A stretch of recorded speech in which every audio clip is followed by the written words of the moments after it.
კავკასიის კვლევითი რესურსების ცენტრის მონაცემებით საქართველოს 18-დან 35 წლამდე მოსახლეობაში უმაღლეს განათლება მიღებულთა წილი 35%-ს წარმოადგენს. ეს იმას გულისხმობს, რომ ამ ასაკობრივ კატეგორიაში ქვეყნის მოსახლეობის ყოველი მესამე საკუთარ განვითარებას უმაღლეს განათლებას უკავშირებს. ეს შესაძლოა მაღალ მაჩვენებლად მოგეჩვენოთ, თუმცა თუ შევადარებთ მაღალი შემოსავლის მქონე ქვეყნების საშუალო მაჩვენებელს, იგი 9.5%-ით ჩამოუვარდება.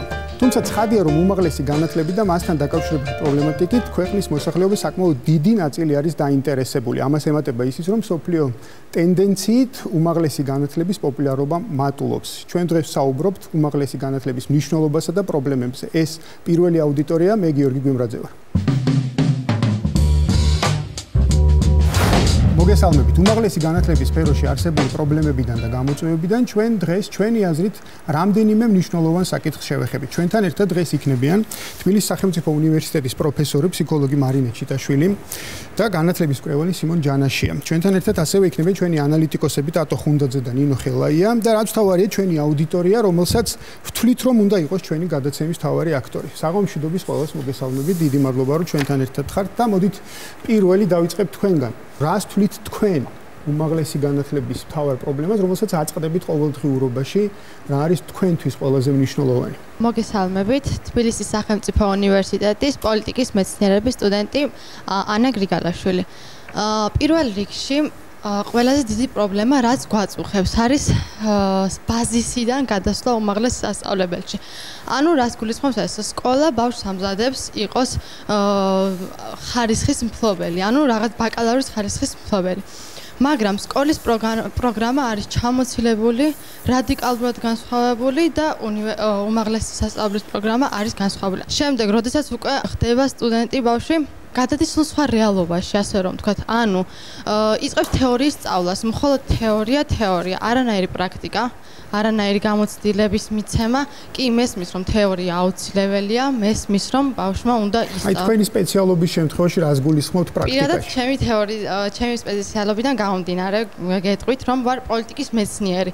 ანუ ეს პროფესია ძალიან ფართოა, ვერ იტყვით, რომ კონკრეტულად რამეს მოიცავს, მე მხოლოდ ვსწავლობ თეორიას და არა რამე პრაქტიკას. არ მაქვს არანაირი გამოცდილება იმის, რომ როცა დავამთავრებ უნივერსიტეტს და როცა მეჭირება ხელში ბაკალავრის დიპლომი, არ ვიცი რა უნდა გავაკეთო და მგონია, რომ ეს უნივერსიტეტსაც უნდა აწუხებდეს. შემდეგ ეს უკვე ქმნის დასაქმებასთან ძალიან დიდ კონტრასტს, იმიტომ რომ დასაქმების ბაზარზე ითხოვენ სულ სხვა გამოცდილებას და ჩვენ ვერ ვაკვაყოფილებთ ამ ყველაფერს. დიდი მადლობა. გამარჯობათ, მადლობა მოწვევისთვის. ჯუბა არაბული, საქართველოს აგრარული უნივერსიტეტი, ბიზნეს ადმინისტრირება. სკოლა უნდა აძლევდეს ადამიანს, საქართველოს მოქალაქეს, იმის ჩამოყალიბებულ სტრატეგიას, ვინ უნდა რომ გამოვიდეს მომავალში.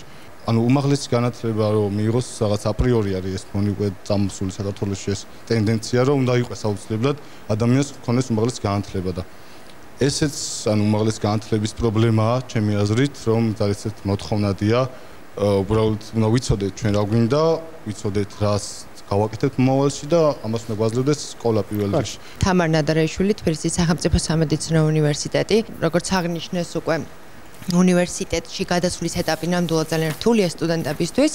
თუმცა ეს ალბათ უფრო იქითკენ მივყავართ ამ ყველაფერს, რომ უნდა შეიცვალოს სკოლაში სწავლების პრინციპები და მეთოდები, შესაბამისად იმისთვის, რომ უფრო მეტად მომზადებული მოსწავლეები ხვდებოდნენ სტუდენტები უკვე. ფიქრობ, ყველა უნივერსიტეტში არ შეიძლება ერთნაირად ვიმსჯელოთ. ანუ ზოგიერთი ფიქრობს, რომ მაგალითად თავის უნივერსიტეტში მიღებული ცოდნა არ შეუძლია გამოიყენოს სამომავლოდ პრაქტიკული თვალსაზრისით. მაგალითად, ჩემს უნივერსიტეტში ბუნებრივია ყველა უნივერსიტეტში არსებობს პრობლემები, თუმცა პირადად ჩემი გამოცდილებიდან ვამბობ, რომ სახელმწიფო სამედიცინო უნივერსიტეტი არის ის უნივერსიტეტი, რომელიც ნამდვილად პრაქტიკულ სწავლებას აძლევს, პრაქტიკულ ცოდნას აძლევს სტუდენტს. დიდი მადლობა. რამდენ თქვენგანს აქვს დამთავრებული საჯარო სკოლა? რამდენად მოგცათ საჯარო სკოლამ იმის შესაძლებლობა, რომ დაგეძლიათ გამოცდები, რომელიც თქვენ ჩააბარეთ, თუ მაინც დაგჭირდათ რეპეტიტორებთან ურთიერთობა? მოგესალმებით, ლევან ჯანგულაშვილი, სამართლის მაგისტრანტი, წინასწინ წერტის საზოგადოების წევრი. ეს შეკითხვა პირდაპირ კავშირში არის იმ რეფორმებთან, რომელიც ამ ბოლო პერიოდში გატარდა. სახელმწიფოს მიზანი უნდა იყოს განათლებული თაობის არსებობა ქვეყანაში და მაქსიმალურად უნდა შეუწყოს ხელი იმას, რომ სკოლის ასაკში და სკოლის პერიოდში განათლების დონე იყოს იმდენად მაღალი, რომ რეპეტიტორების საჭიროება არ არსებობდეს. თვითონ ის რომ რეპეტიტორების ინსტიტუტი მეტად პოპულარულია ქვეყანაში და მასობრივად ხდება ამით სარგებლობა, ასე ვთქვათ, ახალგაზრდების მხრიდან, უკვე ნიშნავს იმას, რომ განათლების სისტემაში ძალიან დიდი ხარვეზები არსებობს. ვფიქრობ, არ იყო მიზანშეწონილი, რომ გაუქმდა საატესტატო გამოცდები, იქიდან გამომდინარე, რომ ამან შეიძლება გამოიწვიოს შემდეგი პრობლემები, მაგალითად, თუ კი გადავხედავთ ჩვენს ახლო წარსულს, სკოლაში კორუფციის წარმოშობის ერთ-ერთი საფუძველი შეიძლება იყოს, ვინაიდან სკოლის მოსწავლე იმისათვის, რომ ატესტატი აიღოს, მასწავლებლის გულაზე ხდება დამოკიდებული და ეს ძალიან დიდი პრობლემა არის. ასევე თუ მაგალითად გავამახვილებთ ყურადღებას იმაზე, რომ საბუნებისმეტყველო საქმეებში არც ისე დაინტერესებულები არ არიან სამწუხაროდ ახალგაზრდები და სპეციალისტების ქვეყანაში ნაკლები ყავს ამ კუთხით, გამოცდების არარსებობის შემთხვევაში, ვინაიდან არ მოუწევთ მეცადინეობა გამოცდისთვის, ის დონე და ინტერესი ცოდნის აღარ იარსებებს ქვეყანაში. თქვენ პირადად რამდენად დაგჭირდათ რეპეტიტორების დახმარება იმისთვის, რომ დაგეძლიათ უმაღლესში მისაღები გამოცდები? მიუხედავად იმისა, რომ სკოლაში მაღალი მოსწრებით სწავლობდი, ასე ვთქვათ, მაინც დამჭირდა. იქიდან გამომდინარე, რომ არ არის სკოლაში ის მაღალი სტანდარტი სწავლებისა, რასაც განვითარებულ ქვეყნებში ხვდებით.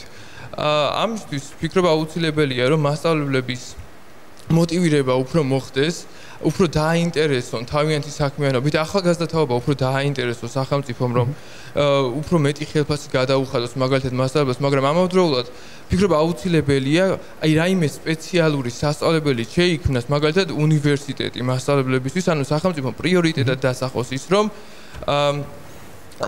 სპეციალისტები ყავდეს რეალურად სკოლებში მაღალი დონის. დიდი მადლობა. 2018 წელს ერთიანი ეროვნული გამოცდების ჩაბარებას სცადა 39865 აბიტურიენტი. აქედან მათი დაძლევა მოახერხა 27906. ანუ დაახლოებით 70%. უნდა დავაბრალოთ თუ არა 70%-ის წარმატება სკოლის მიერ მიცემულ ცოდნას და სკოლის მიერ მიცემულ უნარებს. დიდი მადლობა მოწვევისთვის. ძალიან ბევრ საქართველოში არ აქვს გააზრებული ის, რომ რამდენი ჩაიჭრება გამოცდები ამას განსაზღვრავს გამოცდების ცენტრი და არა ის თუ როგორ მომზადებულები არიან აბიტურიენტები. რომ გამოცდების ცენტრის მეთოდოლოგია თუ როგორ მზადდება ტესტი განსაზღვრავს იმას, რამდენი უნდა ჩაიჭრას. ანუ როგორ უნდა განლაგდეს ეს ხალხი იმ სკალაზე, რომელშიც ვიღაცა არის საუკეთესო აბიტურიენტი ამ ტესტზე და ვიღაცა არის ყველაზე უარესი ქულის მფლობელი და სად იქნება ის ზღვარი, რომელიც მოჭრის სტუდენტებს თუ აბიტურიენტებს.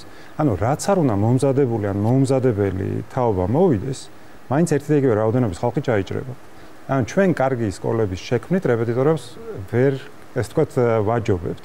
რატო ვერ ვაჯობებთ? იმიტომ რომ ნებისმიერ შემთხვევაში ხალხი მიდის კონკურსზე, სადაც ადგილები არის შეზღუდული, სადაც დაფინანსებული ადგილები არის შეზღუდული და ადამიანებს უნდათ რომ აჩვენონ საუკეთესო შედეგები. შენ არის გამოსავალი ამ შექმნილ შემთხვევაში? სანამ გამოცდები იქნება გამსაზღვრელი, თავარი გამსაზღვრელი, ასე ვთქვათ, კრიტერიუმი უნივერსიტეტში მოხვედრის და სახელმწიფო დაფინანსების მიღების, მანამდე იქნება ყოველთვის მაღალი რისკი, რომ ვიღაცა ვერ აჯობებს სხვა სკოლაში განათლება მიღებულს.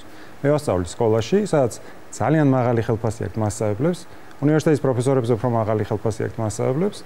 ეს მასწავლებლები არიან სპეციალურად მომზადებული ამერიკის საუკეთესო უნივერსიტეტებში. ეს მასწავლებლები ასწავლიან საუკეთესო პროგრამით, საუკეთესო სახელმძღვანელობით და ჩვენი მოსწავლეები ემზადებიან ამ გამოცდებისთვის. იმიტომ რომ ჩვენ სულ განათლებას კი არ ვაძლევთ, ჩვენ ვაძლევთ უკეთეს განათლებას, ვიდრე ითხოვს მისაღების სისტემა. ქალბატონ მარინა, როგორც ლექტორს, რომელიც უკვე მრავალი წელი ასწავლეთ უნივერსიტეტში.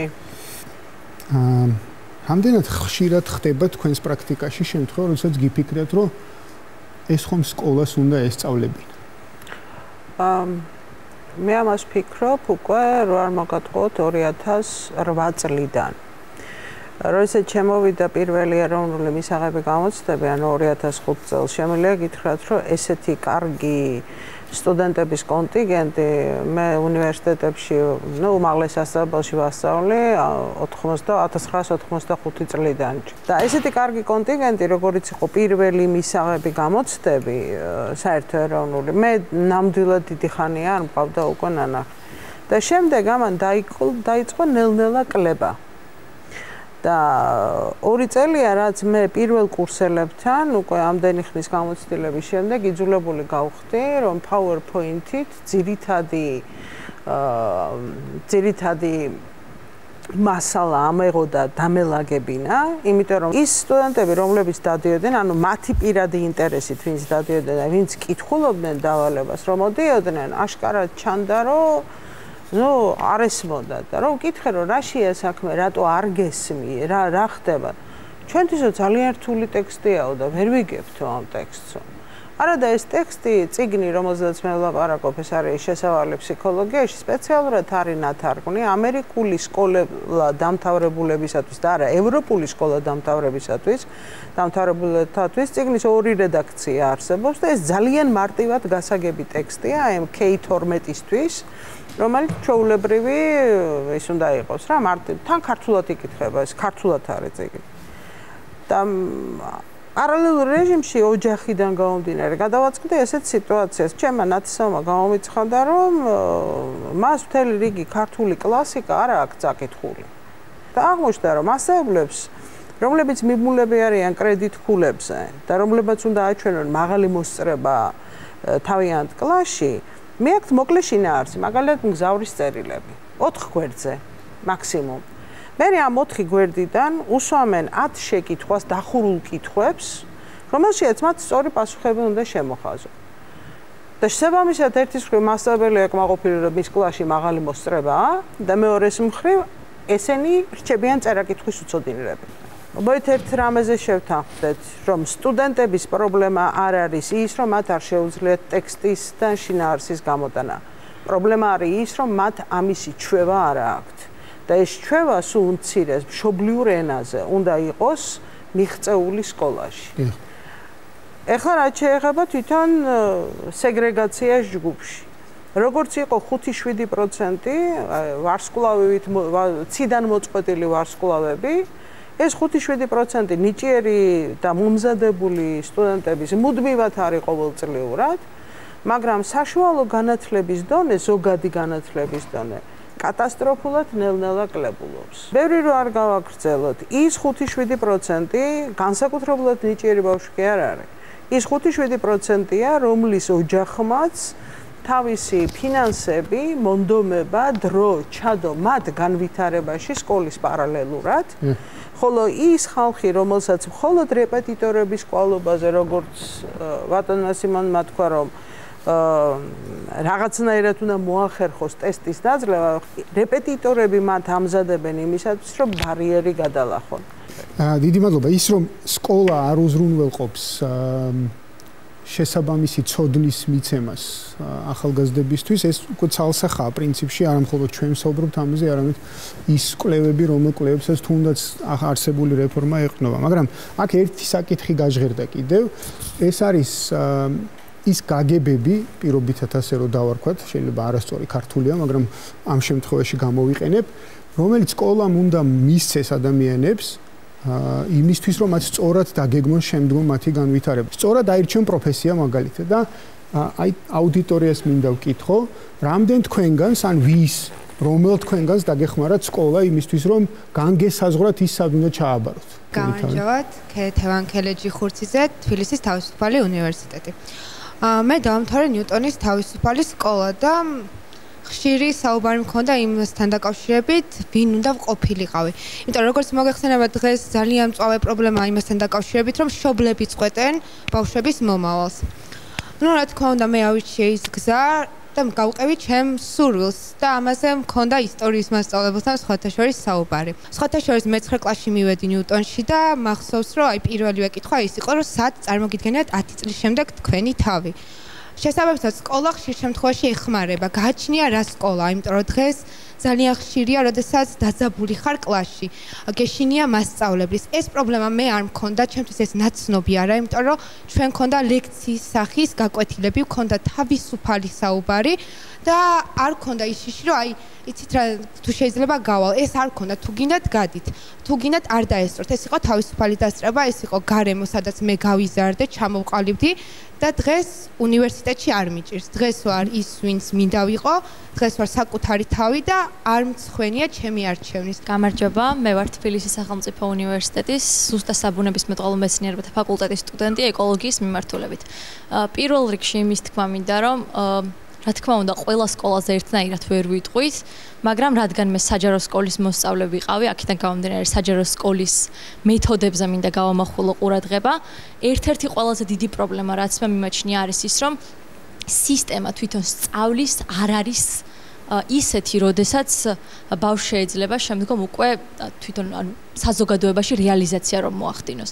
იმიტომ რომ ჩვენ ვსწავლობთ კონკრეტულად რაღაც საკითხებს, აქ არ არის ფაქტობრივად შენ არ გაქვს შენი აზრის გამოხატვის კარგი საშუალება, იმიტომ რომ თუნდაც შეიძლება მასწავლებელი არ გეთანხმებოდეს ამ აზრში და ნიშანი დაგაკლოს. აქედან გამომდინარე ხშირად ასე ხდება ხოლმე, რომ საჯარო სკოლის მოსწავლეები შაბლონურად სწავლობენ, ზუსტად იმას იაზრებენ, როგორც მასწავლებელი იაზრებს თუნდაც ამ ნაწარმოებს და იმიტომაც არის, რომ პრობლემებს ვაწყდებით.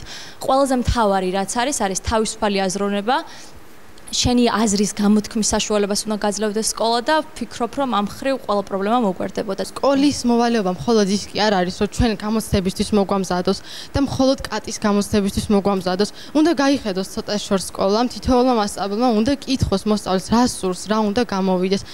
თუ საჭირო გახდება დაარიგოს კიდევაც. და კიდევ მინდა კატის გამოცდებსაც შევეხო. კატის გამოცდები არის სრული მე მივესალმები პირველ რიგში ამ გამოცდების მოხსნას და რატომ მივესალმები. მოსწავლე იძულებულია მოემზადოს, ანუ სკოლის მასწავლებელმა უკვე ბიზნესად გახადეს სკოლა. რა თქმა უნდა, არ ვაყენებ შეურაცხყოფას არც ერთ მასწავლებელს და არ ვსაუბრობ ყველაზე, მაგრამ ძირითადი სახე ეს არის. რამდენად არის სკოლა პასუხისმგებელი იმაზე, რომ არა მხოლოდ ცოდნა, არამედ აისწორეთ ესეთი გაგება მისცეს მის მოსწაფეებს და აქაც ვნახეთ ის გარკვეული სხვაობა, რომელსაც აძლევს მათ შორის კერძო და საჯარო სკოლა და მოსწავლეების საკმაოდ დიდი ნაწილი, სადღაც 70% საჯარო სკოლაში სწავლობს. შეიძლება მეტიც 80%-მდე თუ არ ვცდები, ხო? რა არის პასუხისმგებლობა სკოლის? ხშირად ამბობენ ხოლმე, რომ სკოლა ცხოვრებისთვის უნდა ამზადებდეს ადამიანს და არა უმაღლესისთვის, ან არა გამოცდილებისთვის. არსებობს უკეთესი გამოთქმაც, რომ სკოლა თავისთავად უნდა იყოს ცხოვრება და არა ცხოვრებისთვის მომზადება. ანუ შენ არ უნდა ელოდებოდე, რომ როდისღაც დაიწყებ ცხოვრებას, ამეთ მე-9 კლასში უნდა ცხოვრობდეს სრული ცხოვრებით. კარგ სკოლებში ეს პროცესი, რასაც აქ აღწერდნენ და რაც აკლია დღევანდელ სკოლების აბსოლუტურ უმეტესობას, არსებობს. ანუ არსებობს არა სპონტანურად, რომ თქვა რომელიღაც მასწავლებელი ამით დაინტერესებული, არამედ არის დაგეგმილი. მეორე, რაზეც იყო საუბარი, ეს არის კარგად შესწავლილი ფენომენი, რომ არა იმდენად კერძო და საჯაროს შორის არის განსხვავება, არამედ როდესაც მასწავლებლები თვლიან, რომ ზრდიან ქვეყნის მომავალ ლიდერებს, ისინი აბსოლუტურად სხვანაირად ასწავლიან მათ. უფრო მეტ თავისუფლებას აძლევენ იმისთვის, რომ საკუთარი აზრი ჩამოაყალიბონ. უფრო მეტ თავისუფლებას აძლევენ, რომ გამოავლინონ საკუთარი საუკეთესო ძლიერი მხარეები. მაგრამ როდესაც მასწავლებლებს არ ჯერათ, რომ განათლების სისტემის გავლით ეს ადამიანები გახდებიან წარმატებულები, მაშინ ისინი ცდილობენ, რომ უბრალოდ ასწავლონ ის, რაც მათ ევალებათ. და ერთ-ერთი პრობლემა, რაზეც თქვენ საუბრობდით, არის ის, რომ მასწავლებლები არ იყურებიან მართლაც შორს. სუსტად იყო ფორმულირებული და ეს ძალიან მომეწონა. ანუ ისინი ვერ ხედავენ, როგორ საზოგადოებას აშენებენ მასწავლებლები თუ განათლების სისტემა. მასწავლებლები მათ შორის. ანუ ზოგადად საზოგადოება ვერ ხედავს, როგორი უნდა იყოს 20 წლის მერე ქართული საზოგადოება, მასწავლებლებიც როგორც ამ საზოგადოების წევრები. საზოგადოება ვერ ხედავს. მე მაქოლმე აი ხშირად ვიხსენებ ჩემ შტაბ-ბეჭდილებას, როდესაც მაგალითად ფინეთში როცა ვეკითხებოდი მასწავლებლებს, რატომ აკეთებს ის რაღაცას, პასუხი იყო არა ბიუროკრატიული, არამედ იყო იდეოლოგიური. ისინი ამბობდნენ, რომ მე ამ ბავშვს გაკვეთილების მერე იმიტომ ვამეწადინებ, რომ ჩვენი საზოგადოება შეთანხმდა, რომ ყველა ადამიანი უნდა იყოს წარმატებული. და მე თუ ამ ბავშვს არ ვამეწადინებ, ეს ადამიანი ვერ იქნება წარმატებული, შესაბამისად ჩვენი საზოგადოება ვერ შედგება. ჩვენ მასწავლებლს რო ეკითხები, რატომ აკეთებს რაღაცას.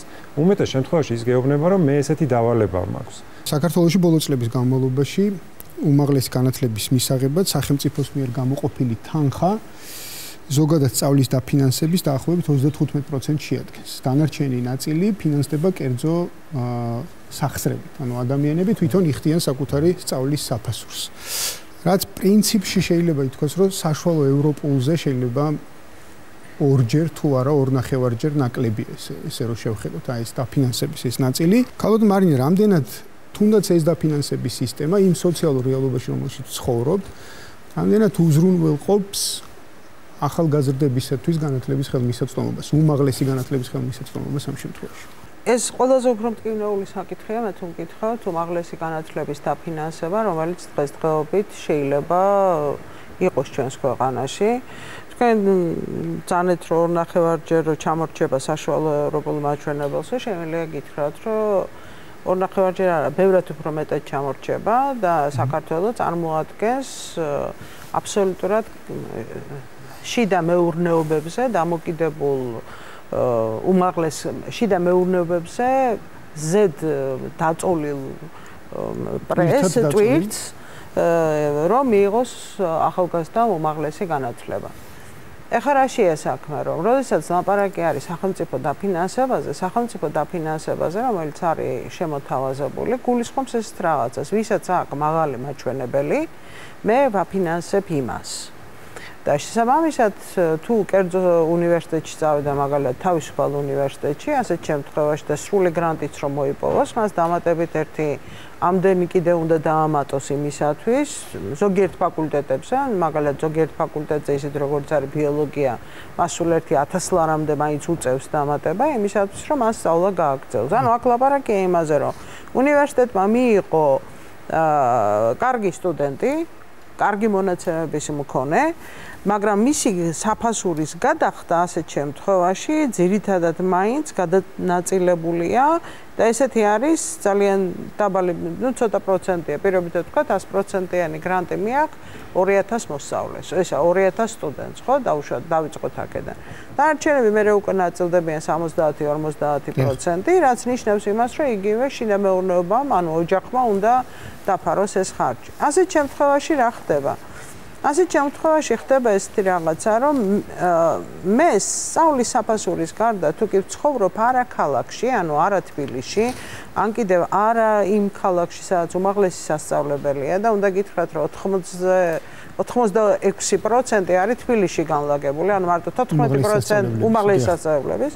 დანარჩენები რჩება რეგიონში, ასეთ შემთხვევაში მე გინდა 100%-იანი გრანტი მქონდეს. ასეთ შემთხვევაში შეიძლება ოჯახმა ვერ შეძლოს ჩემი რჩენა თბილისში და ამიტომ მე მივდივარ იმ უმაღლეს სასწავლებელში, რომელიც ტერიტორიულად ყველაზე უფრო ახლოს არის.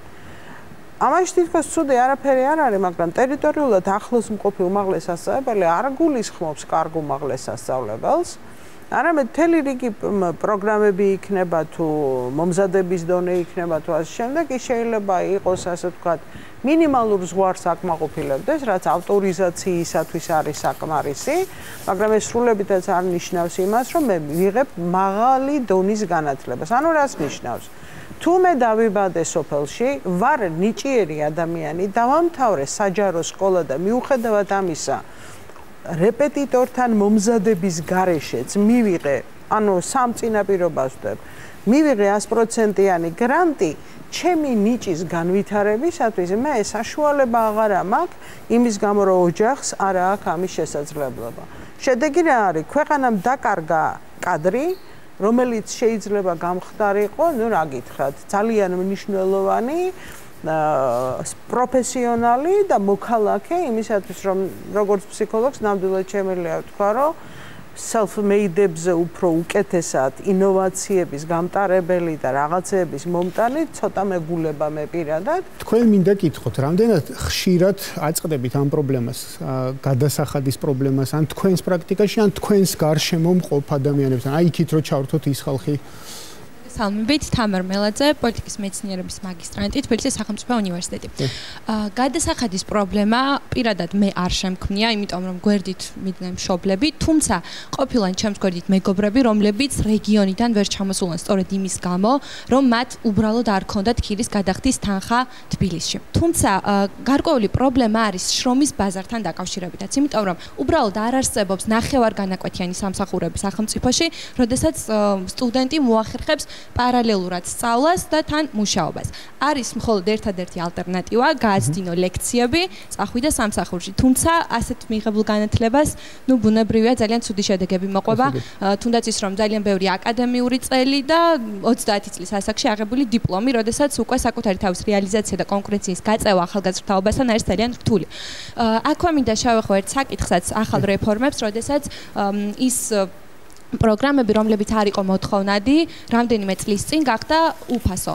თუმცა ეს არის სრულად არასწორი მიდგომა და მივესალმები მათ, ასე ვთქვათ, თანხის გადახდას ამ პროგრამებში, იმიტომ რომ როდესაც პირობითად შენ ხარ აგროინჟინერი, უბრალოდ ვერ ვხედავ ჩვენ სახელმწიფოში საკუთარი თავის რეალიზების საშუალებას. სად უნდა დასაქმდეს აგროინჟინერი? თუ კი ჩვენ ვაუქმებთ ამ გადასახადს ამ ფაკულტეტებზე, მაშინ სახელმწიფომ უნდა იზრუნოს ამ ადამიანების დასაქმებას. წინააღმდეგ შემთხვევაში ჩვენ ვიღებთ კადრებს, რომლებიც არიან სახლში და რომლებსაც უბრალოდ არც კი აქვთ საშუალება იმის, რომ საკუთარი ცოდნა და ის ენერგია, რომელიც ჩადეს საკუთარ განათლებაში, გამოიყენონ. და საბოლოო ჯამში ვიღებთ საკმაოდ ცუდ სიტუაციას სახელმწიფოში და მგონია, რომ სახელმწიფოსთვის ეს საკმაოდ დიდი პრიორიტეტი უნდა იყოს.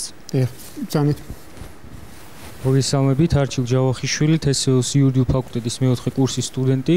ის რომ ვისაუბროთ, რომ სახელმწიფომ საერთოდ უნდა გააუქმოს გადასახადები უნივერსიტეტში და ის საბჭოთა პერიოდში როგორც იყო ყველა უნივერსიტეტი უფასო უნდა იყოს და შემდეგ ის არ არის სწორი, იმიტომ რომ ჩვენ მართალია უყურებთ სტუდენტის განუსახეით, როდესაც რთულია გინდა სწავლის გაგრძელება და ვერ ახერხებს, იმიტომ რომ არ გაქვს შესაბამისი რესურსი, თუმცა შეგვიძლია შევხედოთ ამ საკითხს იმ სტუდენტების განუსახეით, ვინც მაგალითად ახერხებს სწავლას უნივერსიტეტში ფინანსური რესურსიდან გამომდინარე, ან სიტყვაზე დაფინანსება აქვს, რა კუთხით დაიჩაგრება ის სტუდენტი, თუ მაგალითად გადასახადები საერთოდ გაუქმდება უნივერსიტეტში. იმ შემთხვევაში, როდესაც მაგალითად გაუქმდება ეს გადასახადი ან შემცირდება და ასე შემდეგ, ანუ ის პირდაპირ პროპორციულად დაისახება იმ ცოდნაზე, რასაც მიიღებს სტუდენტები. მაშინ, როდესაც დღეს ვსაუბრობთ, რომ გვაქვს ძალიან მცირე პრაქტიკული გამოცდილება და ვიღებთ მხოლოდ თეორიულ ცოდნას, მაშინ, როდესაც ეს გადასახადები ან შემცირდება ან საერთოდ გაუქმდება, შემცირდება ავტომატურად ადმინისტრაციის თანამშრომლების, ლექტორების ხელფასები და შესაბამისად მიღებული ცოდნაც, გამოცდილებაც, ეს ტექნოლოგიების განვითარება, უცხოური ლიტერატურის თარგმნა, ეს ყველაფერი პირდაპირ პროპორციულად შემცირდება.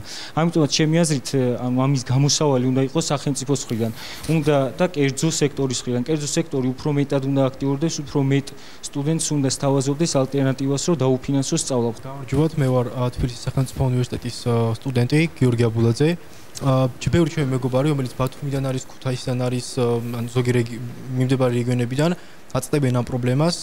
კერძოდ კარგი მოსწრებით არიან ბავშვები, იღებენ 100% ანგრად, თუმცა ოჯახი ვერ ახერხებს დაუფინანსოს საცხოვრებელი გადასახადი და იცხოვრონ თბილისში, ვისწავლონ სხვადასხვა სახელმწიფო უნივერსიტეტებში, ამიტომ უწევთ ჩააბარო ბათუმის უნივერსიტეტში, ქუთაისის უნივერსიტეტებში, მიქვე რომელიც რომ წარმოვიდგინოთ რა პრობლემების წინაშე დგანან ის უნივერსიტეტები, თბილისის წამყავნი უნივერსიტეტები, ყველაზე ძლიერი უნივერსიტეტებს ექნებათ დიდი პრობლემები, ზუსტად აკრედიტაციასთან დაკავშირებით და რთული წარმოსადგენია როგორი უნივერსიტეტები არის იქ, ხო? ანუ განათლების სისტემა არანაირად არ ქმნის დონეს რაღაცას, რომ უნივერსიტეტებს გქონდეთ ეს დონე. ანუ თუნდაც სახელმწიფო უნივერსიტეტები, რომლებიც თბილისის გარეთ არიან ძალიან დაბალ დონეზე და სახელმწიფო არაფერს არ აკეთებს ამისთვის. მოგესალმებით, თანა ჯაყელი, თბილისის სახელმწიფო უნივერსიტეტის სოციალურ და პოლიტიკურ მეცნიერებათა ფაკულტეტი. განათლების ხელმისაწვდომობაზე ფინანსური კუთხით ძალიან ბევრი ვისაუბრეთ, ამიტომ მინდა მე ცოტა სხვა კუთხით ვისაუბრო ამაზე. გასაგებია ეს ყველაფერი, რომ ფინანსურად ძალიან რთულია ხშირად სტუდენტებისთვის, რომ იყოს მათთვის ხელმისაწვდომი უმაღლესი განათლება, თუმცა რა ხდება მაშინ, როდესაც ფინანსურად არის ხელმისაწვდომი, მაგრამ რამდენად არის ჩვენი უმაღლესი განათლება ინკლუზიური. ანუ რამდენად არის მორგებული სპეციალური საჭიროებების მქონე სტუდენტებზე. მაგალითად, რა თქმა უნდა, შეიძლება არსებობდეს გამონაკლისები, თუმცა მაგალითად იგივე ჩემ გამოცდილებით რომ ვიმსჯელოთ ჩემი უნივერსიტეტით, ჩვენთან ინფრასტრუქტურა, ანუ შესასვლელებში გარე ინფრასტრუქტურა არის მოწყობილი, მაგალითად პანდუსები არსებობს, თუმცა შიდა ინფრასტრუქტურა არ არის მოწყობილი, შესაბამისად სტუდენტს მაინც არ შეუძლია რომ მიიღოს განათლება და დაესწროს ლექციებს. ასევე არ არსებობს და არ გვაქვს დისტანციური სწავლება, შესაბამისად მაგალითად ადამიანებს ასევე არ გვაქვს შესაბამისი საჭიროებები, ვისაც მაგალითად აქვს მხედველობის ასმენის პრობლემები, მათთვის არ არსებობს მოწყობილი არც ინფრასტრუქტურა და არც საჭიროებები, რომ მათ ეს ყველაფერი მიიღონ. და ასევე ფინანსებზე ერთი რამ მინდოდა დამემატებინა, რომ ჩვენ განათლების სისტემა ძირითად შემთხვევაში არ არის ხოლმე მორგებული სტუდენტზე. ან ვეთანხმები იმაში, რომ მთლიანად სახელმწიფოზე შეიძლება ვერ ვიყოთ დამოკიდებული ფინანსურად და შეიძლება მთლიანად ვერ უზრუნველყოს ყველა სტუდენტის ფინანსური ანაზღაურება, რათა მათ განათლება მიიღონ, მაგრამ ხშირ შემთხვევაში ჩვენ არ გვაძლევს უნივერსიტეტი იმის საშუალებას, რომ ჩვენ თვითონ ვუზრუნველყოთ საკუთარი ფინანსური დახმარება. იქიდან გამომდინარე, რომ ხშირად არ არის ცხრილები და ხშირად არ არის განრიგი მორგებული სტუდენტზე იმ კუთხით, რომ მან შეძლოს დამატებით იმუშაოს და საკუთარი გადასახადი დაფაროს. და ხშირად კიდევ ხელმისაწვდომობის კუთხით რა პრობლემაც იქნება ხოლმე, ისევ ასევე ჩემი გამოცდილებით ვსაუბრობ, არის ის, რომ ხშირად ის მასალა, ის კვლევები და წიგნები, რითიც ჩვენ ვსწავლობთ, არის ხოლმე მოძველებული, რაც არის ქართულად თარგმნილი და ჩვენ გვიწევს ამ ყველაფრის სწავლა და მოძიება სხვა ენაზე. ხშირად ეს არის ხოლმე ინგლისური.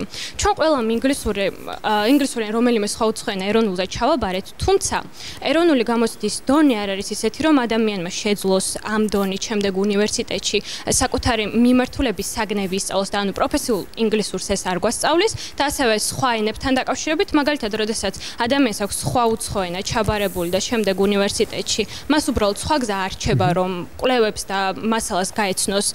ძირითად შემთხვევაში ეს არის ხოლმე ინგლისური, რა უნდა ქნას მან ამ შემთხვევაშიც ვაწყდებით იმ პრობლემას, რომ განათლება არ არის ისეთი ხელმისაწვდომი. მაგალითად, მარინა რაღაც თქვა. მე უბრალოდ ერთი რეპლიკა მინდა და მეთქვა ის, რომ ცოდნის მიღება და სწავლება და უნივერსიტეტი და უმაღლესი არსად არ არის უფასო. ლაპარაკი არის იმაზე, ვინ ფარავს ამ ხარჯებს. ამერიკას სხვა მოდელი აქვს, ევროპის ქვეყნებს სხვა მოდელი აქვს. ის რომ ცოდნავის უმაღლესი მაგალითად უფასოა სკანდინავიის ყველა ქვეყანაში აბსოლუტურად. მაგრამ ასეთ შემთხვევაში თქმა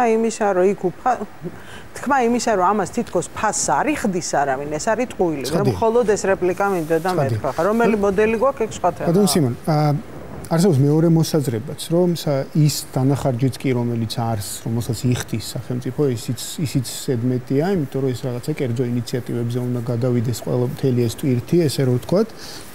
მან შეიძლება ის ადამიანები ამას ტვირთად არც თვლიდნენ, რომელიც ვთქვათ გულისხმობს ამას ყველაფერს. აი ამ ყველაფრიდან გამომდინარე, როგორ ფიქრობთ, რამდენად სწორად გვესმის უმაღლესი განათლების რაობა, რამდენად სწორად ვახდენთ ამ ინვესტირებასაც კი, იქნებ უნდა გავზარდოთ, იქნებ უნდა შევამციროთ, თქვენი მოსაზრება როგორია? ბევრი პერსპექტივიდან შეგვიძლია შევხედოთ უმაღლეს განათლებას და ერთ-ერთი პერსპექტივა, რაც პრინციპში ჩვენთან საკმაოდ ანუ არაპოპულარული არ ვიტყვი, მაგრამ პოპულარული არ არის. არის ის, რომ უმაღლესი განათლება არის აჯარო სიკეთე. შეათ ადამიანები ჩვენთან ამ განათლებას უყურებენ როგორც რაღაც კერძო სარგებელს, რომელსაც ადამიანი იღებს პირადად მხოლოდ. ანუ მე თუ ფულს ვიხდი, მინდა რომ აქედან მაქსიმალური მოგება მივიღო და ეს არის ჩემი პირადი კერძო ურთიერთობა რომელიღაც დაწესებულებას და მე ვყიდულობ სერვისს, ან მე ვყიდულობ ცოდნას და რაღაცნაირად ისინი თავის ცოდნას იღებენ და მე თავში მიდებენ და მე ამ ცოდნით მე ვიღაცას თავს ვაწონებ იმისთვის რომ დავიწყო მუშაობა. მეორე არის ის რომ საკმაოდ ცუდად არის გააზრებული ის რომ განათლებული საზოგადოება ასევე ეხმარება ეკონომიკურ წინსვლას. ანუ არის ცნობილი სხვადასხვა კვლევა თეორია და ასე შემდეგ თუ რა არის ამ ადამიანური კაპიტალი, როგორ შეიძლება მასში ინვესტირება, მე როგორ უბრუნდება ეს საზოგადოებას და არა მხოლოდ იმ ადამიანს, რომელიც მე უფრო მაღალ შემოსავალს იღებს იმასთან შედარებით, ვისაც ნაკლები განათლება, ხო? და ვიცით ის რომ აი მაგალითად გერმანია მეორე მსოფლიო ომის შემდეგ გაცილებით უფრო სწრაფად ვითარდებოდა ვიდრე სხვა განვითარებადი ქვეყნები იგივე ფინანსური სახსრების პირობებში, იმიტომ რომ მათ ყავდათ უფრო განათლებული საზოგადოება, ვიდრე ყავდათ სხვებს. და ამ განათლებულ საზოგადოებას შეეძლო ის ფული უფრო ეფექტურად გამოეყენებინა, ვიდრე სხვა საზოგადოებას, სადაც ნაკლები უმაღლესი განათლების მქონე და უფრო მაღალი ხარისხის განათლების მქონე ადამიანები ყავდათ.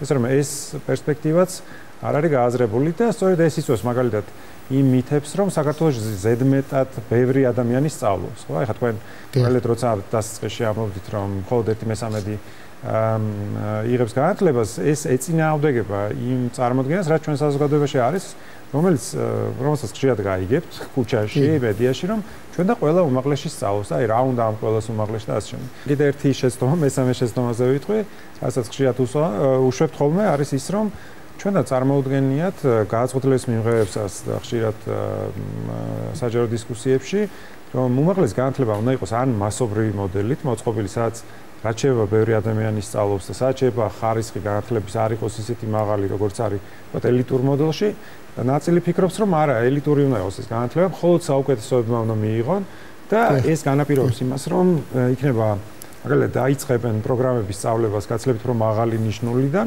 ვიდრე მასობრივის დროს და სინამდვილეში არსებობს შერეული მოდელებიც, ხო, როდესაც არსებობს მასობრივი განათლება, მაგალითად ამერიკის შეერთებული შტატები ესეთი მოდელია, როდესაც არსებობს სხვადასხვა დონის უნივერსიტეტი, არსებობს სახელმწიფო უნივერსიტეტები, კერძო უნივერსიტეტები, სათემო კოლეჯები და ასე შემდეგ. იქაც სერიოზული პრობლემებია ხელმისაწვდომობის და თანასწორობის, მაგრამ იქ ეს მოდელი იძლევა შესაძლებლობას, რომ ადამიანმა საკუთარი შესაძლებლობებიდან გამომდინარე დაიწყოს სწავლა რაღაც ტიპის უნივერსიტეტში და თუ აჩვენებს კარგ შედეგებს, მე შეუძლია უკვე გადავიდეს. განათლების ხელმისაწვდომობა არის ერთ-ერთი ფუნდამენტური ღირებულებითი საკითხი. ან როდესაც ვსაუბრობთ, რომ ეს არის ღირებულებითი საკითხი, ეს გულისხმობს იმას, რომ ეს არის პოლიტიკური გადაწყვეტილების მიღების საკითხი და ეს არის ასევე იდეოლოგიური საკითხი, რომელიც არ წყდება კონკრეტული ინდივიდუალური აგენტების დონეზე. გულისხმობ ან მასწავლებლების დონეზე, ან ინსტიტუტების დონეზე, სკოლების თუ უმაღლესი განათლების ინსტიტუტების დონეზე. რა იგულისხმება უმაღლესი განათლების ხელმისაწვდომობაში, ხო? ხელმისაწვდომობა ვისთვის, ხო? ჩვენთვის ეს ძალიან მნიშვნელოვანი საკითხია. ხელმისაწვდომობა მისთვის, ვინც თავისი სოციალური სტატუსის თუ სხვადასხვა გარემოებების გამო, როგორიც არის მაგალითად ერთ-ერთი მნიშვნელოვანი კატეგორია არის ამ შემთხვევაში მშობლების განათლების დონეც, ხო? ანუ თუ მაგალითად შენს მშობლებს განათლება არ აქვს მიღებული, შენ ამ შემთხვევაში ნაკლები შანსი გაქვს, როგორც წესი, ეს გლობალურად ასეა. ხელმისაწვდომობა მათთვის, ხელმისაწვდომობა ასევე მათთვის, ვინც ცხოვრობს ან სოფლად, ხო? ანუ მოცემულობა გვაქვს ასეთი, რომ დიდი უთანასწორობები აქვს სოფელსა და ქალაქს შორის. ხელმისაწვდომობა მათთვის, ვისთვისაც მოცემულობა განსხვავებულია საჯარო და კერძო სკოლებში, რომელიც განსხვავებულ წინაპირობებს აყენებს იმისთვის, რომ სტუდენტი თანაბარი შესაძლებლობების პირობებში შევიდეს უმაღლეს განათლების ინსტიტუტში. ანუ ვისთვის ეს არის სხვადასხვა სოციალური სტატუსის საკითხი, ხო? და ხელმისაწვდომობა რაში? ხელმისაწვდომობა იმაში, რომ იყოს უმაღლესი განათლება ფინანსურად ხელმისაწვდომი ერთის მხრივ და მეორეს მხრივ იყოს ხარისხიანი უმაღლესი განათლება, ხო? როდესაც საუბარია ფინანსურ ხელმისაწვდომობაზე, აქ არის საუბარი იმაზე, რამდენად უფასო კი გააკრიტიკეს ესე თქვათ სახელდება უფასო განათლების, მაგრამ ეს უფასოობა განათლების არის პერსპექტივიდან სტუდენტის. ანუ სტუდენტი რამდენად არის არასახელმწიფოსთვის ცხადი. როგორც წესი, როგორც იზომება ხელმისაწვდომობა, ეს არის ცხადია სახელმწიფოს თანამონაწილეობით. ანუ სახელმწიფო რამდენად მონაწილეობს განათლების ხარჯების დაფარვაში, ეს განსაზღვრავს დიდწილად იმას, თუ რამდენად უთანასწორო შეიძლება იყოს საბოლოო ჯამში სისტემა. დაბალი თანამონაწილეობა გულისხმობს იმას, რომ ავტომატურად სტუდენტების მიერ ჯიბიდან გადახდილი თანხები თუ სტუდენტების მიერ შინამეურნეობებს ან ოჯახის მიერ გადახდილი თანხები იზრდება. ანუ აქ სხვა დაფინანსებები საქართველოში ისეთი სიტუაცია გვაქვს თან, რომ სხვა დაფინანსებებიც ნაკლებად შემოდის, ხო, როგორც არის მაგალითად სხვადასხვა საქველმოქმედო ფონდებით ან რაღაცა კერძო სექტორის მიერ დაფინანსებული უმაღლესი განათლება, რომელიც ამერიკულ მოდელში ძალიან ხშირად ხდება. ამიტომ საქართველოში დანახარჯის, უმაღლესი განათლების დანახარჯის უდიდესი წილი მოდის სტუდენტებზე და შინამეურნეობის გადახდილ ხარჯებზე. კიდევ ერთ საკითხზე უნდა გადავინაცვლოთ აუცილებლად. ოფიციალური მონაცემებით 15-დან 29 წლამდე მოსახლეობის თითქმის 26% არის უმუშევარი. უმუშევრობის მაჩვენებელი ყველაზე მაღალი არის 20-დან 24 წლამდე ახალგაზრდებში, ეს არის 29.6%. მე მინდა გკითხოთ თქვენ პირველ რიგში აუდიტორიას, რამდენი თქვენგანი ხართ დასაქმებულების სწავლის პარალელურად? საკმაოდ ცოტა პრინციპში ჩვენს აუდიტორიაში, ხო? რამდენი ხართ თქვენი სპეციალობით დასაქმებული, რასაც სწავლობთ? აი თუ შეიძლება რომ თქვენ ითხრათ რას გულისხმობს ის, რომ თქვენ მოახერხეთ თქვენი სპეციალობით დასაქმება? მოგესალმებით, თაკო ბარაბაძე, საქართველოს უნივერსიტეტის ჟურნალისტიკის ფაკულტეტი. ანუ მე ვარ სტაჟიორი ამ ეტაპზე. და ვიღებ ძალიან დიდ გამოცდილებას, რა თქმა უნდა, ჩემი პროფესიიდან გამომდინარე, ვინაიდან ჟურნალისტიკა არის ფაკულტეტი, სადაც პრაქტიკაზე მოდის ძალიან დიდი წილი. ესეც ერთ-ერთი პრობლემაა, თუნდაც ამ ფაკულტეტის, რომ გარკვეულ უნივერსიტეტებს, რასაც მაგალითად ჩემს თავზე ვერ ვიტყვი, აქვს პრობლემა იმისა, რომ უბრალოდ არის მხოლოდ თეორიული ცოდნა. და შესაბამისად, სტუდენტები, რომლებიც შემდეგ უკვე ამთავრებენ უნივერსიტეტს, მათ უჭირთ იმ ცოდნის პრაქტიკაში გამოყენება, რაც უკვე თეორიულად აქვთ მიღებული. მოგესალმებით, მე რიქადაგიძე, ილიას სახელმწიფო უნივერსიტეტის განათლების ადმინისტრირების მიმართულებით ვსწავლობ. ამ შემთხვევაში დასაქმებული ვარ ჩემი სპეციალობით. მე უფრო ვიტყოდი ასე, რომ უნივერსიტეტში ჩემი მიმართულებით განვითარებული კომპეტენციები იმ თეორიულ ცოდნასთან ერთად, რასაც ვიღებდით და იმ მიდგომებთან ერთად, რომელსაც თანამშრომლობაზე და პარტნიორობაზე დაფუძნებული სწავლებით ვსწავლობდით, ანუ ყოველივე ამან განაპირობა ის, რომ ის ადამიანები, რომლებთანაც დღეს ვმუშაობ, დაინტერესდნენ ჩემი კანდიდატურით. ამ შემთხვევაში მგონია ხოლმე, რომ ხშირ შემთხვევაში ისევე როგორც დიპლომს აღვიქვამთ, როგორც გარანტს სამსახურის დაწყების, უბრალოდ ასევე ვუყურებთ ხოლმე სპეციალობას.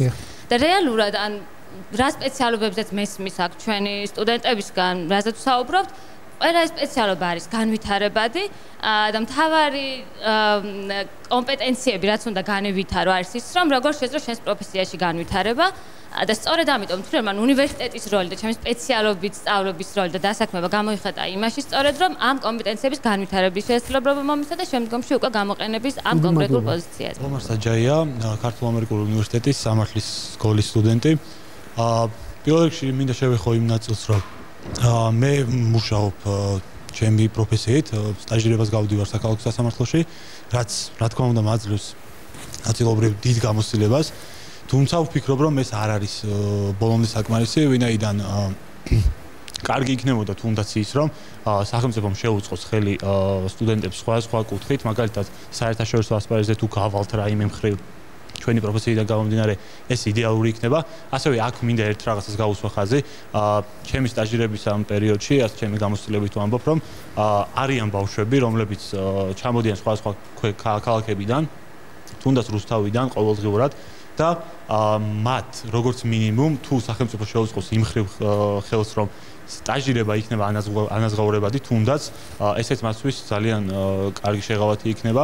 დიდი მადლობა მოწვევისთვის. მე ვსწავლობ კავკასიის უნივერსიტეტში საერთაშორისო ურთიერთობებზე. საერთოდ დასაქმებასთან დაკავშირებით პრობლემები არის უნივერსიტეტიდანაც და თვითონ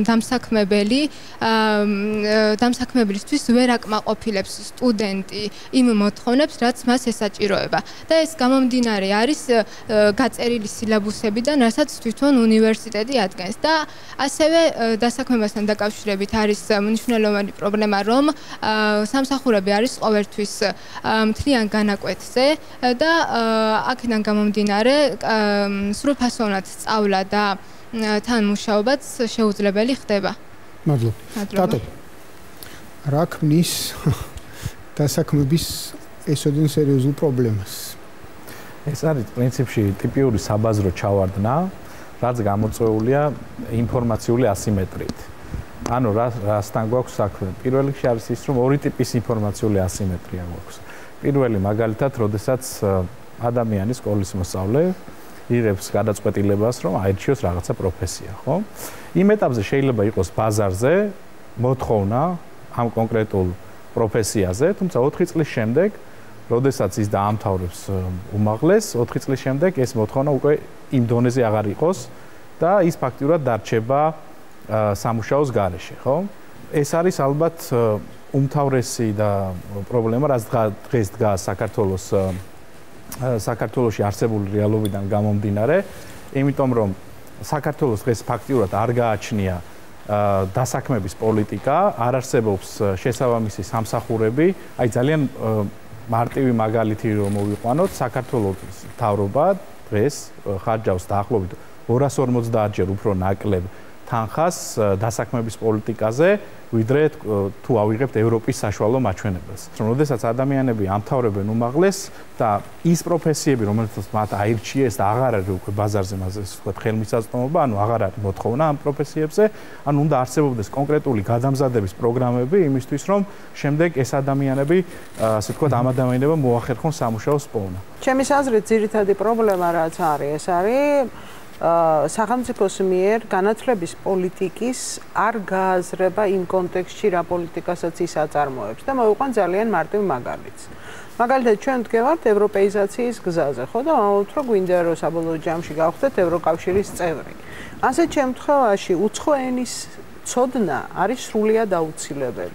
უფრო მეტიც, თუ ადამიანი მოდის უმაღლეს განათლებაში და მოდის სოციალურად არა უთანასწორო ქვეყნის შვილები ერთად იკრიბებიან, ასეთ შემთხვევაში სახელმწიფომ თუკი მას უნდა რომ მისი მოქალაქე იყოს სრულად ინტეგრირებული, მან უნდა უზრუნველყოს სწავლება. და მეორე საკითხი, რომელზედაც მინდოდა მეთქვა, აგროინჟინერიაზე ახსენეს, რომ ესო საერთოდ არ უნდა იყოსო უფასო. ვერ დაგეთანხმებით, თუკი იგივე მიდგომას გაუკეთებთ. თუკი ქვეყანა აცხადებს, რომ მას ჭირდება განვითარება აგრარული სექტორის, მას აგროინჟინერი ჭირდება.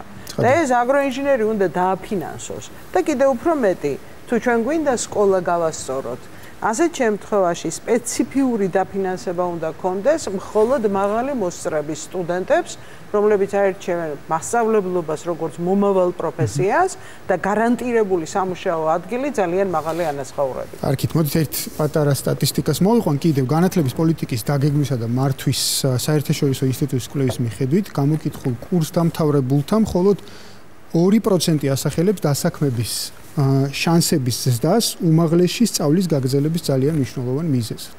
დანარჩენებისთვის ეს არის თქვათ თანატოლების ზეგავლენა, მშობლების სურვილი, ასე შემდეგ, სხვადასხვა მიზეზები. რამ განსაზღვრა თქვენთვის იმ პროფესიის არჩევა, რომელიც აირჩიეთ? ნინო ჩერტკოვი, საქართველოს უნივერსიტეტის სტუდენტი.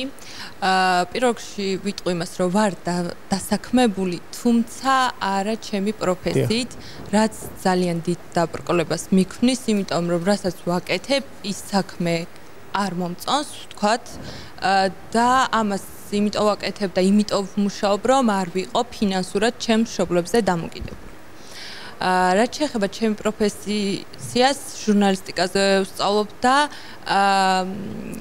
ეს პროფესია ვთქვათ ბავშვობიდან მინდოდა რომ ჟურნალისტიკაზე მესწავლა და სხვათა შორის წეღან მინდოდა მეთქვა რომ ჩემ საჯარო სკოლა დავამთავრე და ჩემს სკოლაში ყოველთვის აი რო გადავდიოდი ვთქვათ მე-5-დან მე-6-ზე ანუ კლასიდან კლასში რო გადავდიოდი მასწავლებლები ზრუნავდნენ იმაზე რომ ჩვენი აზრი დაგვიფიქსირებინა აი ხომ არ შეიცვალეთ თქვენ ვთქვათ ანუ ყოველთვის იყო გამოკითხვა რომ რა პროფესიის გინდა რომ იყოს ვთქვათ ხედავ 10 წელიწადის შემდეგ შენს თავს და ჩემს სკოლაში ნუ იყო ეს და რაც შეეხება იმას მე პირადად ვფიქრობ რომ ჩემი პროფესიით მინდა რომ დავსაქმდე და კვლევას გავეხმაურები მე ალბათ იმ 2% შორის ვიქნები ვინც თვლის რომ განათლებასთან ერთად მქონდეს კარგი კარიერა და ფინანსური შემოსავალი. მოგესალმებით. მე გახლავართ ნატალია ჭიპაშვილი, ქართულ-ამერიკული უნივერსიტეტის საერთაშორისო ურთიერთობათა და დიპლომატიის ფაკულტეტის სტუდენტი. ძალიან მნიშვნელოვანი და სენსიტიური საკითხი წამოჭერით მაშინ, როდესაც ვსაუბრობთ ახალგაზრდების რეალიზების პრობლემასთან დაკავშირებით. აუდიტორიაში გაჟღერდა არაერთი პრობლემა ამასთან დაკავშირებით, თუმცა მიმაჩნია, რომ ამის საფუძველს წარმოადგენს სწორი პროფესიული ორიენტაციის შერჩევა, რომელშიც თქვენ როდესაც მოგისმინეთ, უმეტესობამ გამოკვეთეთ სკოლის როლი. თუმცა მე არ მიმაჩნია, რომ სკოლაში სისტემური მიდგომის შეცვლის შედეგად ამ პრობლემას მოვაგვარებთ, რადგან არსებობს ცალკეული სოციალური დოგმები, რომლის გამოც ცალკეული ინდივიდები ირჩევენ გარკვეულწილად პრესტიჟულ პროფესიებს, მაშინ, როდესაც მათი ინდივიდუალური უნარები, მათი გონებრივი თუ ადამიანური რესურსები სრულიად არ არის თანხვედრაში იმ მოთხოვნილებებთან, რომელსაც აყენებს დასაქმების ბაზარი. შედეგად ვიღებთ არაკვალიფიციური კადრების არმიას, და ეს გარდა ამისა, იმასაც იწვევს, რომ ხშირ შემთხვევაში არაპოპულარულს ხდის ეგრეთ წოდებულ სპეციალიზებულ პროფესიულ სასწავლებლებსაც. ხშირ შემთხვევაში ეს არის ერთ-ერთი საშუალება იმისთვის, რომ მათ მოახდინონ სწორი რეალიზება. მოგესალმებით, ქართულ ამერიკული უნივერსიტეტი, დიპლომატიის სკოლის სტუდენტი ზურა კანარიშვილი. როცა საუბრობთ შრომის ბაზარზე არსებულ პრობლემებს, უნდა აღვნიშნოთ, რომ შრომის ბაზარზე არსებული პრობლემები გამოწვეულია არაკვალიფიციური კადრების სიმრავლით. ჩვენ ვახსენეთ უკვე რომ ეროვნულ გამოცდებზე ყოველწლიურად 25000 აბიტურიენტი ხდება სტუდენტი. თუმცა არ გვიხსენებია თუ ამ 25000 ადამიანში რამდენი არის ისეთი, რომელმაც უბრალოდ ბარიერი გადალახა, რომელმაც მიიღო დამაკმაყოფილებელი ქულა. ეს ადამიანები, რომლებიც ღებულობენ ქართულ ენასა და ლიტერატურაში 21 ქულას, თუნდაც 80 ქულიდან. მე არ ვფიქრობ, რომ ისინი უნდა იყვნენ სტუდენტები. ვფიქრობ, რომ თამასა უნდა აიწიოს, ბარიერი უნდა აიწიოს და შესაბამისად ხარისხის გაიზრდება. მე ვფიქრობ, რომ სახელმწიფოს მხრიდან გარკვეულწილად უნდა ხდებოდეს ახალისება პროფესიული, ასე ვთქვათ, სპეციალობების, როგორიც არის მაგალითად დურგალი ან სხვა ნებისმიერი პროფესია, რომელსაც ჭირდება უფრო ნაკლები დრო და შესაბამისად კადრებიც იქნება უფრო კვალიფიციური. ის ადამიანები, რომლებიც ვერ გახდებიან სტუდენტები, ისინი საქართველოს ნაწილი არის, ისინი საქართველოს მოქალაქეები არის და მათზეც უნდა იზრუნოს სახელმწიფომ. უნდა მოხერხდეს ეს ყველაფერი ეროვნულ გამოცდებზე ბარიერების გაზრდით და არა ეროვნული გამოცდების და გამოცდების გაუქმებით. უნდა მოხერხდეს ეს კვალიფიციური კადრების უფრო მეტი სურვილი უნდა იყოს იმისა, რომ კვალიფიციური კადრი იყოს უფრო მეტი და უნდა მოხერხდეს პროფესიული განათლების და პროფესიული დახელოვნების წახალისებას. მაკულოხანიშვილი სამხატვრო აკადემიის სტუდენტი. სხვათა შორის აღნიშნავ ძალიან საინტერესოა ყველა ჩვენი მოსაზრება ვთქვით და ერთი კმაყოფილი ადამიანი არ გამოჩნდა. ახლოს მიტანეთ მიკროფონი ხო? ერთი კმაყოფილი ადამიანი არ არის, რომელიც აუშვათ რომელსაც მოწონს განათლების რეფორმა სისტემები. მე ერთ მაგალითს გამოვკვეთავ აქედან, თუ რატომ ვირჩევთ ამა თუ იმ პროფესიას. სახელმწიფო სხვათა შორის ანუ ზოგადად დაფინანსება კარგია, მაგრამ ყველაფრის დაფინანსება კარგი არ არის. ხა მაგალითს მოვიყვან. სახელმწიფო განათლების სამინისტრო აფინანსებს ზოგიერთ უნივერსიტეტში, რა თქმა უნდა უნივერსიტეტსაც არ ვიტყვი, ფაკულტეტებს, რომელსაც სახელმწიფო თვლის რომ არის საჭირო. რამდენიმე ჩემი მეგობარი რომელიც ნორმალურად სწავლობდა, მოინდომეს რომ ჩააბაროს სასწავლებელში, სადაც გრანტით მოხდება. ანუ მნიშვნელობა არ აქვს, როგორი ბაზა ქონდა, როგორ ემზადებოდა. უბრალოდ ზღვარის გადალახვის შემდეგაც კი უფასო ფაკულტეტებზე ხდებიან. ნუ აი აქედან დავიწყოთ. ანუ უკვე სახელმწიფო აძლევს ბავშვს იმის შესაძლებლობას, რომ არასწორი ნაბიჯი გადადგას, არასწორად განვითარდეს, არასწორად წავიდეს წინ და იჩაგრება ის ადამიანი, რომელსაც ნამდვილად სურს განათლების მიღება, რომელსაც უნდა რომ მომავალში წარმატებებს მიაღწიოს, მაგრამ რაღაც ფინანსების დონეზე, რაღაც ფინანსები უშლის ხელს ამის მიღწევაში. დიდი მადლობა, დიდი მადლობა. ამ საკითხის შემოტანისთვის ეს ნამდვილად მნიშვნელოვანი საკითხი, რომელიც მათ შორის დაფინანსების ფორმას ეხება და იმ პრინციპს და იმ იდეას, რომლითაც თქვა უნდა ფინანსდებოდეს, ან არ უნდა ფინანსდებოდეს.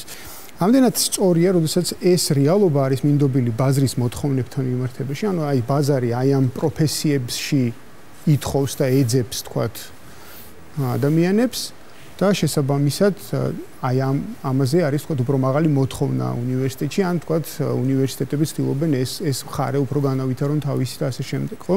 მათ შორის სახელმწიფოც ხშირად აი ამ პრინციპით ხელმძღვანელობს, როდესაც ამბობს, რომ მაგალითად დღეს ბაზარი არ ვიცი, მშენებლობის სპეციალისტებს გთხოვს, ან არ ვიცი, აგერ პროფესიული განათლებაზე ვისაუბრეთ და ითხოვს მაგალითად მიიმტანს ან მომსახურეს ან რაღაც ასე შემდეგ და ამაში ჩავდოთ მეტი ინვესტიცია, რასაც ბაზარი მოგცემს. თუ აუცილებელია პროაქტიული ინვესტირება განათლებაში, რომელიც მოგცემს არა იმას, რასაც ბაზარი მოგთხოვს შენ და ბაზარს უპასუხებ, იმიტომ რომ მათ შორის შრომის ბაზარიც ხშირად საკმაოდ ცვალებადია მთელ მსოფლიოში, ხო? და შეიძლება დღეს დაწყებული განათლება 4 წლის თავზე აღარ იყოს შრომის ბაზრისთვის მოთხოვნადი. ის შედეგი მივიღოთ. და აქედან გამომდინარე სხვა პრინციპზე, რა პრინციპზე დაფუძნებით უნდა ხდებოდეს სახელმწიფოს მხრიდან შრომის ბაზართან და არა მხოლოდ შრომის ბაზართან, იმიტომ რომ არსებობს ისეთი სპეციალობები, რომელიც ესთეტიურად და განვითარებაზე ორიენტირებულად საჭიროა სახელმწიფოსთვის, ხო? მე მგონი ეს არის ყველაზე უფრო პრინციპული კითხვა, რომელიც მთელი ჩვენი საუბრიდან გამოდის და აქ არის ძირითადად განსხვავება, ძირითადად ორი ისა გვაქვს, რა ქვია, განათლება როგორც ღირებულება და განათლება როგორც პროფესიის მიღების საშუალება. მაშინ როდესაც ლაპარაკობენ რომ ყველაფერს ბაზარი დაარეგულირებს, ასეთ შემთხვევაში გულისხმობენ იმას, რომ განათლება ხდება ბიზნეს სექტორი, რომელიც ახდენს მიწოდებას, რაზედაც არის მოთხოვნა და პარალელურად ვერ უზრუნველყოფს მაინც და მაინც კარგ მიწოდებას იმის კვალობაზე, რომ კარგად არ ამზადებს პროფესიაში. ამის საუკეთესო მაგალითი გახლავთ ის, რაც მე წამოვიღე მენეჯმენტის სკოლების რეიტინგი საქართველოში 2017-18 წლებში 127 ქვეყნიდან ვართ 113 ადგილზე. ანუ გვაქვს ისეთი მენეჯმენტის სკოლები, ეს საშუალო მაჩვენებელია, გვაქვს ისეთი მენეჯმენტის სკოლები, რომლებიც უზრუნველყოფენ 63 უნივერსიტეტში ყველგან არის ბიზნესისა და ეკონომიკის სკოლა, მაგრამ მათი მაჩვენებელი 127 ქვეყანაში არის 113 მარტო. ანუ ბაზარი არეგულირებს რაღაცა მოთხოვნის მიწოდებას, მაგრამ არ არეგულირებს ხარისხს, განსაკუთრებით ისეთ შემთხვევაში, როგორც ჩვენ ვართ, საშუალო შემოსავლის ქვეყანა და პრინციპში სოციალურად უთანასწორო ქვეყანა. ანუ თუ სახელმწიფოს უნდა გარკვეული ინვესტირება გააკეთოს პროფესიაში, რომელიც შეიძლება იყოს უმაღლეს განათლებაზე ან პროფესიულ განათლებაზე, მან აქცენტი უნდა აიღოს ხარისხზე და უზრუნველყოს გარკვეული რაოდენობის მიწოდება საკუთარ ხარჯზე, რომელსაც ექნება უმაღლესი ცენზი. რაც შეეხება განათლებას როგორც ღირებულებას, ასეთ შემთხვევაში ეს გულისხმობს ყველა არაბაზარზე მიბმული პროფესიების განვითარებას, რომელშიაც სახელმწიფო ასევე დებს ფულს და ამას აკეთებს იმისათვის, რომ მას ყავდეს განათლებული, კრიტიკულად მოაზროვნე მოქალაქე და ბოლოს განათლებული დედა, რომელიც არ დასვამს კითხვას, გაუკეთოს ბავშვს აცრა თუ არა. თუ ჩვენ ღირებულება არ მივეცით განათლებას, ანუ ეს არ დავტვირთეთ. ასეთ შემთხვევაში ჩვენ მივიღებთ მეორე კიდე უარეს შედეგს, აი ეს კვლევისა და იმის რა ქვია, გადამზადების სერვისებით ვართ 131 ადგილზე. რაც ნიშნავს იმას, რომ იმ ადამიანებს, ვისაც უნდათ, რომ წმინდად ინტელექტუალური აქტივობით დაკავდნენ და მათ ამის სრული უფლება აქვთ, აქ ადგილი არ არის. რა მოყვება ამას? მოყვება ამას ტვინების გადინება. აქ უკვე ახსენეს ერთ-ერთი ღირებულება, რასაც უნდა ეფუძნებოდეს განათლების პოლიტიკა, რაც არის სამართლიანობის ღირებულება, მათ შორის სოციალური სამართლიანობის ღირებულება, მაგრამ არის სხვა ღირებულებები, რაც პირდაპირ არ თქმობა, მაგრამ პრინციპში ამაზე იყო საუბარი, მაგალითად ეფექტურობა, მაგალითად, ხო? ანუ რამდენად ეფექტური იქნება განათლების სისტემა იმისთვის, რომ მოამზადოს მაღალი კვალიფიკაციის კადრები, რომლებიც შექმნიან ახალ ტექნოლოგიებს, დასაქმდებიან რაღაც მაღალ ტექნოლოგიურ სამსახურებში და ასე შემდეგ. ან შექმნიან თქვა სულიერ განვითარების საფუძვლებს საზოგადოებაში და ასე შემდეგ. ამის გარდა სხვა ღირებულებებიც არის, ხო? მაგალითად ხარჯთა ეფექტურობა არის ღირებულება, მაგალითად აქ იყო საუბარი იმაზე, რომ შეიძლება თუ ყველას ექნება გარანტირებული დაფინანსება განათლების, შეიძლება ეფექტურობაც ანუ შედეგიანობა შემცირდეს და ხარჯთა ეფექტურობაც შემცირდეს, იმიტომ რომ შეიძლება გადავიხადოთ ისეთ განათლებაში, რომელსაც შედეგიც არ მოაქვს. ესე რომ ნებისმიერი განათლების პოლიტიკის ნებისმიერი გადაწყვეტილება იძულებული არის, რომ ამ ღირებულებებს შორის რაღაც კომპრომისს აკეთებდეს. ხო, ანუ რაღაც შემთხვევაში თქვას კომპრომისი ეფექტურობაზე, თქვა სამართლიანობის გაზრდისთვის, რაღაც შემთხვევაში თქვა შეიძლება სამართლიანობის კუთხით პრობლემა შექმნას თავად, როდესაც თქვა განაწყობს ადამიანებს რომ წავიდნენ სხვადასხვა მიმართულებაზე, მაგალითად როცა თავაზობენ რომ თქვა პროფესიონალური მიმართულებით უფრო მეტი ხალხი მიუმართოთ, ეს შეიძლება ქმნიდეს სოციალურ სამართლიანობის თვალსაზრისით გარკვეულ პრობლემას, მაგრამ ეფექტურობას უმატებდეს, იმიტომ რომ უფრო მეტი ადამიანი დასაქმდეს ადრეულ ასაკში, ნაკლები იყოს უმუშევრობა და ასე შემდეგ. ესე რომ კარგად არის დასაფიქრებელი ჩვენ რა გვინდა ამ საზოგადოებისგან. როდესაც რომელიღაც სხვა ქვეყნის მაგალითებს უყურებთ და რაღაც პარამეტრს ვიღებთ, არ უნდა დაგვაუწყდეს, რომ ეს პარამეტრი არის დაკავშირებული ბევრ სხვა პარამეტრთან. მაგალითად, როდესაც საუბრობთ იმაზე, თქვათ რა წილი მოდის, თქვათ კერძო გადასახადებზე, როდესაც განათლების ხარჯებზე ვსაუბრობთ, ხო? არ უნდა დაგვაუწყდეს და ევროპას ვადარებთ, არ უნდა დაგვაუწყდეს, რომ ევროპაში მაგალითად ადგილების რაოდენობის რეგულირება უფრო მკაცრად არის ვიდრე საქართველოში. ანუ საქართველოში მაგალითად თქვენი შემოთავაზება, რომ გავითვალისწინოთ და თქვათ შეიზღუდოს ადგილების რაოდენობა 15000-მდე. მაშინ უცებ აიწევს იმ სტუდენტების პროცენტი, რომელსაც სახელმწიფო დაფინანსება აქვს.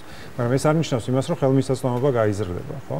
ანუ ეს ამიტომ კარგად უნდა დავფიქრდეთ იმაზე, რა ღირებულების სასარგებლოდ ვიღებთ გადაწყვეტილებებს და ბაზარი არის ერთ-ერთი განსაზღვრელი ამ ღირებულებების, როცა ეფექტურობაზე ვსაუბრობთ, ხო? ანუ თუ ჩვენ ვიცით რომ ადამიანების დიდი ნაწილი იზოლებულია რომ გადამზადება გაიაროს მაგისტრატურის დონეზე, ან რამდენიმე მაგისტრატურის გავლა უწევს იმისთვის რომ თავისი სპეციალობა აღმოაჩინოს საერთოდ არათუ დასაქმდეს და მერე დასაქმდეს, მაშინ შეიძლება ეს იყოს ზედმეტი დახარჯული ფულია. ან თუ ვიცით მაგალითად ის რომ ჯარისთვის თავის ასარიდებლად სამ მაგისტრატურას ამთავრებს ადამიანი. და დოქტორანტურას კიდევ. ის ადამიანი იკავებს იმ ადამიანების ადგილს, რომელიც ფიქრობს იმაზე, როგორ გაზარდოს თავის დასაქმების შანსები, როგორ მიიღოს ახალი კვალიფიკაცია. ხადია დოქტორანტურაშიც იგივე ხდება, ხო?